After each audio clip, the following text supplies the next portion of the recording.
Okay, good evening everyone. अभी मैं आप लोगों को ना एक एक करके ई ट्रेड के बारे में ना पूरा डिस्क्राइब करूँगी, ठीक है, कि ई ट्रेड फाइनेंस क्या है, इसमें आप ज्वाइन करते हो तो आपकी सैलरी क्या होती है, कंपनी में आपको काम क्या करना होता है, ये प्रोसेस कब तक चलेगा, ऐसा प्रोसेस कौन सा है, ठीक है। ये सारा मैं आपको ओवरऑल सभी डिटेल्स यहाँ पे एक तरीके से ब्रीफ में बताऊँगी। आप लोग ध्यान से सुनना, अगर कोई डाउट रहता है तो आप मुझसे पूछ सकते हो, ठीक है। तो फर्स्ट ऑफ ऑल आप लोगों का जो भी कल इंटरव्यू हुआ है, जिनका सिलेक्शन हुआ है, उनकी जो जॉइनिंग है ना बेसिकली वो ई ट्रेड फाइनेंस में हुई है, ठीक है। ई ट्रेड फाइनेंस जो है वो स्टार्टअप कंपनी है, यानी ऑलमोस्ट अभी कंपनी को 8 to 9 मंथ हो गए हैं और 8 to 9 मंथ में कंपनी ने काफ़ी अच्छा ग्रो कर लिया, ठीक है। अब मैं आपको ना वन बाय वन करके बताती जाऊंगी कि ई ट्रेड फाइनेंस है, इसका हेड ब्रांच क्या है, ओपनिंग कब हुई थी। तो कंपनी का जो स्टार्टअप है ना बेसिकली ये मार्च में स्टार्टअप हुआ था इसका। और जो हमारी कंपनी है ई ट्रेड, इनकी जो मेन ओनर का नाम है वो है अंजलि मैम, ठीक है, अंजलि मेहरा। यानी हमारी ई ट्रेड फाइनेंस कंपनी की जो मेन ओनर है वो है अंजलि मेहरा, ठीक है। Anjali ma'am basically belong Delhi से करती है और कंपनी का जो हेड ब्रांच है ना वो भी दिल्ली में है, ठीक है, दिल्ली रोहिणी सेक्टर 22 में, ठीक है। उसके बाद आते हैं कि ई ट्रेड फाइनेंस में ना कौन कौन से सेक्टर अवेलेबल है जहाँ पे आप अपनी ग्रोथ कर सकते हो, ठीक है। तो मैं आपको बता देती हूँ ई ट्रेड फाइनेंस जो कंपनी है ना उसके पास जो सेक्टर अवेलेबल है जहाँ पे आपकी प्लेसमेंट हो सकती है, मीन्स आप जॉब कर सकते हो कंटिन्यू, वो है finance sector, stock market, real estate, loan और मार्केटिंग, ठीक है। इसमें मैं आपको एक एक करके डिस्क्राइब करती जाऊंगी कि इसमें इस प्रोफाइल पे जाने के बाद आपका पोजीशन क्या होगा, काम क्या करना होगा, सैलरी पैकेज कैसे होगा, ये सारा चीज़ मैं आपको वन बाय वन बताती हूँ, ठीक है। जैसे कि फाइनेंस सेक्टर हो गया, ठीक है। तो फाइनेंस सेक्टर में हम काम क्या करते हैं, सिर्फ और सिर्फ दिल्ली एनसीआर में ना लोन प्रोवाइडिंग का काम करते हैं, यानी जिसको भी लोन चाहिए ना ई ट्रेड फाइनेंस की ओर से तो वो दिल्ली एनसीआर में प्रोवाइड किया जाएगा, ठीक है। सिर्फ और सिर्फ अभी एक ही स्टेट में हम लोन प्रोवाइडिंग का काम करें, दिल्ली में, ठीक है। उसके बाद आता है नेक्स्ट वन स्टॉक मार्केट। तो स्टॉक मार्केट में जो है ना ई ट्रेड फाइनेंस ये 2 फेज़ में काम करती है। जो फर्स्ट फेज़ है वो है इन्वेस्टमेंट का, यानी कोई बिजनेसमैन है जिसके पास कैपिटल तो अवेलेबल है बट उनको आइडिया नहीं है कि अपने जो कैपिटल है उसको यूटिलाइज करके कैसे प्रॉफिट अर्न करें, ठीक है। तो उस फेज़ में क्या करेंगे वो जो बिजनेसमैन होंगे वो कंपनी के पास आते हैं, यानी मीन्स ई ट्रेड फाइनेंस के पास आते हैं और बोलते हैं कि मेरे पास इतना कैपिटल अवेलेबल है, तो मेरे इस पैसों का यूज़ करके, यानी जो कैपिटल है उसको यूटिलाइज करके ना उसका प्रॉफिट निकाल के देने के लिए फिर इस फेज़ में क्या करती है कंपनी, जो ई ट्रेड फाइनेंस है, ई ट्रेड के पास जो एक्सपर्ट एडवाइज़र हैं, ठीक है। तो एक्सपर्ट एडवाइज़र के थ्रू कंपनी उनका जो भी कैपिटल होता है बिजनेसमैन का, उस कैपिटल को इन्वेस्ट करती है कंपनी के एक्सपर्ट एडवाइज़र को, जहां लगता है कि इस शेयर को परचेज करने से, बाई करने से प्रॉफिट होगा, वहां पे लगाते हैं, ठीक है। यानी उनका जो भी अमाउंट है उसको यूटिलाइज करके उनको प्रॉफिट निकाल के देते हैं। और जो दूसरा स्टॉक मार्केट में ही ना वो हायरिंग का काम हो रहा है, यानी एचआर रिक्रूटमेंट के लिए हायर किया जाएगा, आपको कैंडिडेट को हायर करना होगा, ठीक है। अब मैं आपको इसमें बता देती हूँ कि काम कैसे करना होगा, क्या प्रोसेस रहेगा, ठीक है। तो जब आप स्टॉक मार्केट में डीमेट के प्रोसेस के लिए काम करते हो ना, इसमें ना आपको कैंडिडेट को जोड़ना होता है, यानी जोड़ने का मतलब ये नहीं है कि वो चैन सिस्टम होगा, जैसे आप वेस्टीज़ में जाते हो तो वेस्टीज़ में देखते हो एक के थ्रू दूसरा ज्वाइन होता है, वो इसमें वो प्रोसेस नहीं है। वो आप जब उसमें ज्वाइन करते हो ना, तो अगर आप वेस्टीज में जाते हो तो आपको कुछ प्रोडक्ट लेना होता है, कुछ इन्वेस्ट करना होता है, बट इस प्रोसेस में ऐसा कुछ भी नहीं है, आपको सिंगल रुपीज़ भी कहीं पे भी पे नहीं करना, ठीक है। ई ट्रेड की तरफ से आपको कभी भी कहीं से भी कॉल आ रहा है और कोई भी कैंडिडेट आपको बोल रहा है कि आपको पे करना होगा जब आप ज्वाइनिंग करते हो, तो ये आपकी रिस्पॉन्सिबिलिटी है, आप मुझे इमीजिएटली मैसेज करो या जो भी हो आप मुझे इन्फॉर्म करो, ठीक है। आपको मेरा नंबर हमारी वेबसाइट पर मिल जाएगा, आप चेक कर सकते हो, या फिर कंपनी में आप किसी से भी बात करोगे ना तो मेरा नंबर आपको ईजिली में मिल जाएगा, तो आप मुझे रिपोर्ट करोगे कि आपसे ये पर्सन पेमेंट लेने की कोशिश कर रहा है ई ट्रेड में ज्वाइनिंग के लिए, ठीक है। उसके बाद आते हैं कि रियल स्टेट और लोन में भी हम काम करते हैं, बट इसमें क्या है, हम हमेशा हायरिंग नहीं करते, इसके लिए ओपनिंग होती है। जब ओपनिंग होगी ना तो आपको ऑफिशियली ग्रुप में मेंशन कर दिया जाएगा कि लोन और रियल सेक्टर में भी ना हमें कैंडिडेट की नीड है। मीन्स आप जिस भी ग्रुप में ऐड होते हो, मेल ग्रुप, फीमेल ग्रुप, जहाँ पे भी आप ऐड होते हो वहाँ पे आपको नोटिफिकेशन दे दिया जाता है कि इस डेट को इस प्रोसेस के लिए इसकी हायरिंग की जाएगी।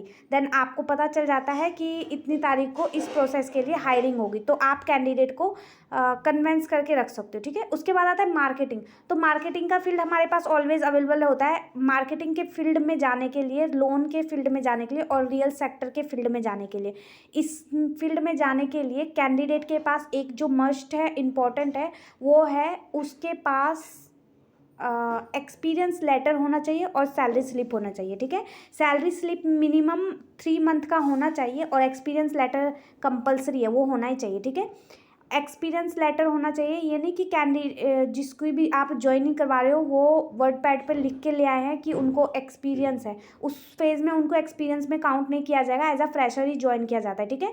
अगर कोई एक्सपीरियंस लेटर देता है देन हमारी टेक्निकल टीम कैंडिडेट के जो भी जहाँ पे भी उन्होंने काम किया होता है वहाँ पे बात करती है, फाइंड आउट होता है कि हाँ इस नाम के व्यक्ति हमारी कंपनी में काम कर रखे हैं, देन उनको एक्सपीरियंस में काउंट किया जाता है, ठीक है। उसके बाद आते हैं डिस्क्रिप्शन पे, ठीक है। तो आप सभी के पास हमारी वेबसाइट होगी, ऑफिशियली वेबसाइट है हमारी, आप उसको विजिट कर लेना और ये आपके पास पीडीएफ भी होगा, आप उसको भी ऑन करके चेक कर सकते हो। डिस्क्रिप्शन में सभी चीज़ें मेंशन होती है, ठीक है।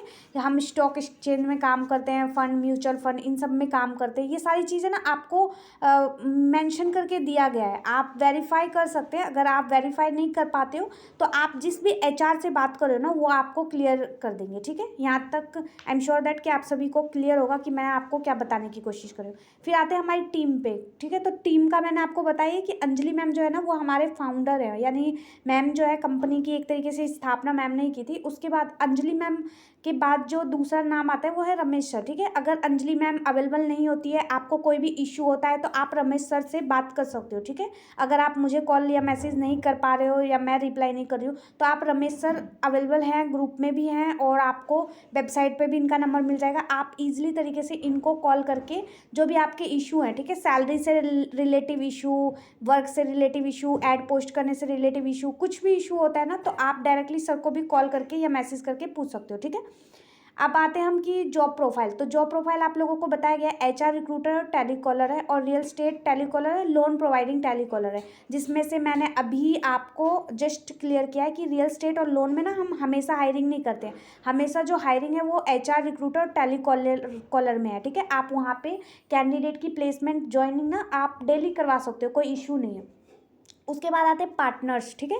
तो जैसे मैंने आपको बताया कि हमारी कंपनी का नाम ही है ई ट्रेड फाइनेंस, ठीक है, यानी स्टॉक मार्केट के क्षेत्र में काम करती है और स्टॉक मार्केट के फील्ड में कोई भी कंपनी काम कर रही है ना तो उसके जो कैंडिडेट होते हैं, ठीक है, भले ही वो डीमेट अकाउंट यूज़ कर रहे हो, स्टॉक में काम कर रहे हो, पैसा इन्वेस्ट कर रहे हो या नहीं कर रहे हो, उनके पास एक डीमेट अकाउंट कंपलसरी है, उनके पास डीमेट अकाउंट होना ही चाहिए, वो कंपनी फ्री ऑफ कॉस्ट बना के प्रोवाइड करती है, ठीक है। जैसे आपको मैं एक सिंपल सा लॉजिक बता देती हूँ, जैसे आपका कोई घर है, ठीक है, तो घर के अंदर जाने के लिए आपको मेन डोर से जाना होता है, तो मेन डोर क्या करता है, काम करता है ना आपको घर के अंदर तक ले जाने के लिए। तो वैसे ही स्टॉक मार्केट की फील्ड में ना आपका जो डीमेट अकाउंट है वो फर्स्ट मेन डोर है, वो जब आप उस दरवाजे से अंदर जाओगे ना तभी आप स्टॉक मार्केट के अंदर जाओगे, तभी आपको पता चलेगा पोर्टफोलियो क्या है, वॉच लिस्ट क्या है, कौन सा शेयर कितने में जा रहा है, क्या आपको कहाँ से प्रॉफिट होगा, ये सारे जो भी होते हैं ना ये सारी चीज़ें आपको वहीं से पता चलेगा। जब तक आपका डीमेट अकाउंट नहीं होता है तब तक आपको नहीं पता चलता, ठीक है। निफ्टी क्या है, सेंसेक्स क्या है, कितनी कंपनियां लिस्टेड है, ये सभी चीज़ें, सभी जो ओवरऑल इसका व्यू है ना वो आपको डीमेट अकाउंट के थ्रू ही पता चलेगा। तो इसके लिए मैंडेटरी है, जो भी आप में से ई ट्रेड फाइनेंस को ज्वाइन करते हैं ना उनका डीमेट का प्रोसेस कंपलसरी है, ठीक है।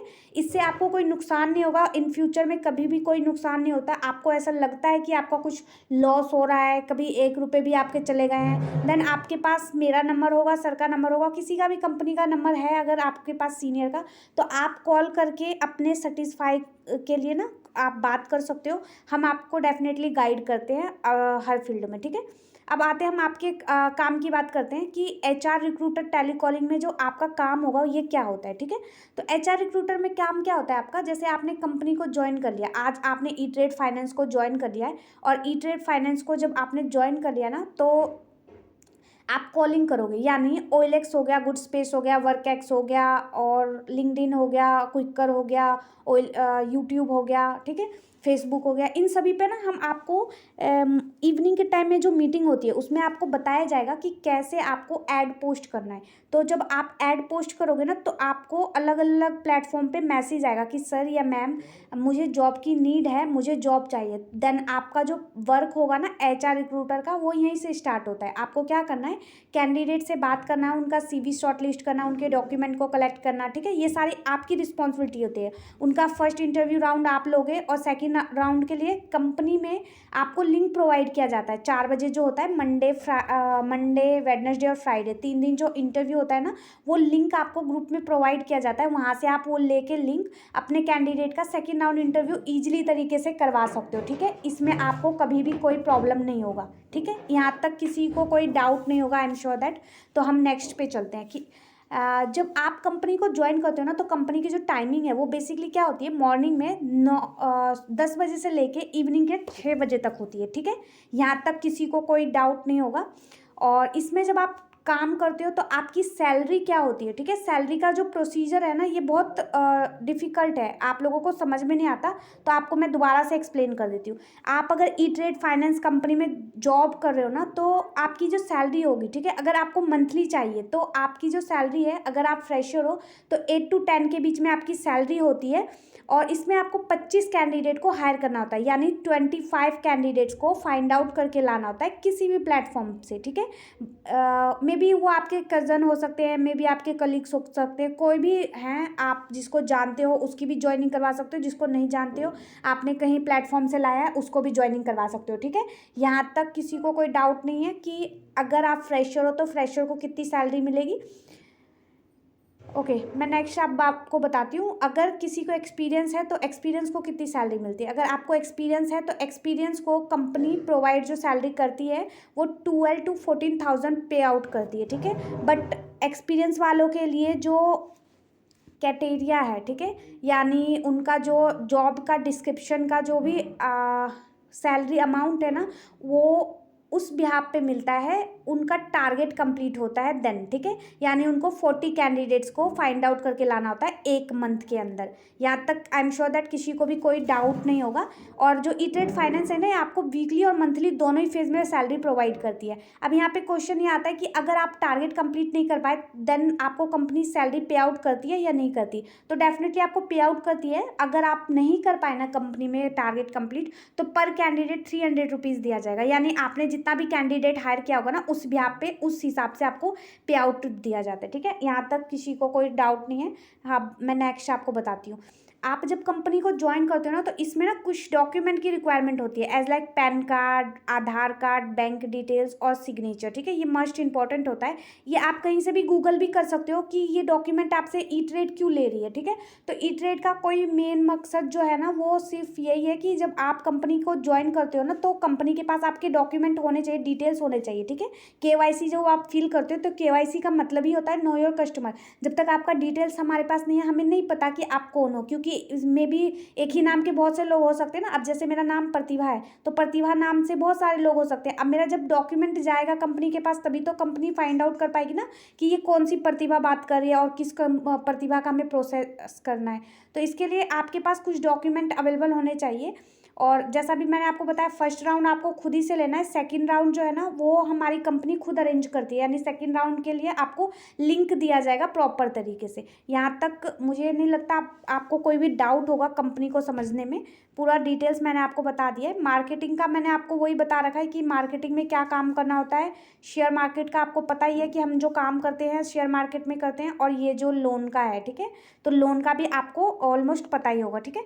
अभी हम आपको लेके चलते हैं हमारी वेबसाइट पे, आप एक बार उसको भी विजिट कर लीजिए आप लोग। जैसे ये हमारी वेबसाइट है, ऑफिशियली वेबसाइट है, आप यहाँ पे चेक कर सकते हो। E-Trade फाइनेंस के नाम से हमारी वेबसाइट आएगी। इसमें आपको ओवरऑल सभी चीज़ दिया जाएगा। अब हमारी कंपनी के बारे में दिया जाएगा, ठीक है, कंपनी में जो डिटेल्स है, कंपनी के फाउंडर हैं, ठीक है, RSM जो हमारे हैं, ये सारी चीज़ें आपको मैंशन हो रखा है इसमें। सर्विस हम क्या क्या प्रोवाइड करते हैं, स्टॉक मार्केट एनालिसिस, इन्वेस्टमेंट, ठीक है, लोन प्रोवाइडिंग, फिर रियल एस्टेट का, फाइनेंस का, ये सारा ओवरव्यू आपको हमारे वेबसाइट वेबसाइट को विजिट करोगे ना तो आपको वहाँ से भी पता चल जाता है, ठीक है। कोई इश्यू वाली बात नहीं होती है। यहाँ पे आपको सर का नंबर दिया गया है, मेरा नंबर प्रोवाइड किया गया है। आपको कभी भी ऐसा इन फ्यूचर लगता है कि आप काम कर रहे हो, आपके साथ कोई जाती हो रही है कंपनी में, या आपके को सैलरी को लेके कोई इशू है, कहीं से भी कोई इशू है, ठीक है, कोई कैंडिडेट आपके साथ बदतमीजी कर रहा है, कुछ भी हो XYZ, ठीक है, आप डायरेक्टली मुझे कॉल कर सकते हो। मैं 24 आवर्स आपके लिए अवेलेबल रहती हूँ। आपके साथ कोई भी कुछ भी गलत होता है या कोई भी आपके वर्क से रिलेटिव आपको कोई भी डाउट है तो आप मुझे डेफिनेटली कॉल करोगे, मैं आपको रिप्लाई करूँगी, ठीक है। यहाँ तक किसी को कोई डाउट नहीं है, आई एम श्योर दैट